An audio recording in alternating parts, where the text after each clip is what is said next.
لو عندك أي مهنة أو عمل أو بيزنس أو تجارة شايفة نفسك فيه، انجحي وطوري نفسك.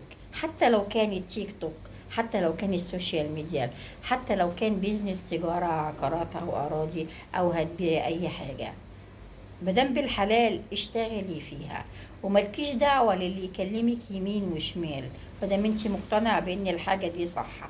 لان اللي بيكلمك لو عرف ينجح فيها وكان يشتغل فيها ما كان نجح، لكن هو مش عارف، هو من البيت للغيط ومن الغيط للبيت.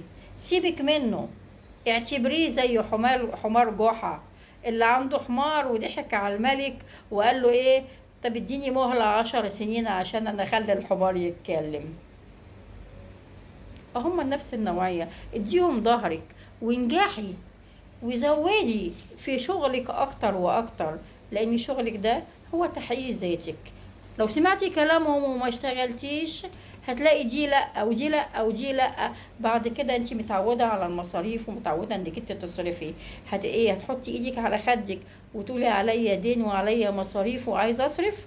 ده اخر الشهر بيجي بيكون عليكي فواتير الدنيا، فاتورة موبايلك، فاتورة النت، فاتورة الأرض، فاتورة الكهرباء، المية، الغاز، غير انك هتملي تلاجتك، غير انك انت هتروحي الكوافير، غير انك انت هتنزلي على الأقل حتى هتشتري حاجة ساقعة وباكو بسكوت. ضربتي في 100 جنيه مصاريف جيبك، بس مواصلات لغاية أقرب مكان هتلاقيها رايح جاي ضربت لك 100 جنيه، يعني 3000 جنيه في الشهر. وهتجيبي نفسك في حاجة ادي 3000 جنيه تاني، ادي 6000 جنيه.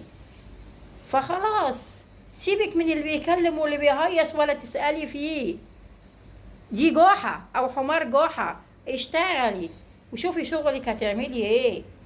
في ناس مليونيرات من السوشيال ميديا، وناس مش هقول اسمائها، وناس معروفة وبروجر كبير من القنوات ومن الكواي ومن التيك توك ومن الحاجات معينة بتبيعها على النت، وفي ناس معينة من التليفون بس والسوشيال ميديا والواتس بتعمل شغل بيزنس عقارات كبيرة قوي. الحاجات دي كلها بالحلال، وانا اشجعك واقولك اشتغلي فيها، ومحدش هيقولك لا ما تشتغليش، واحييكي. واللي باصص عينه عليكي هو اللي مش عارف يشتغل.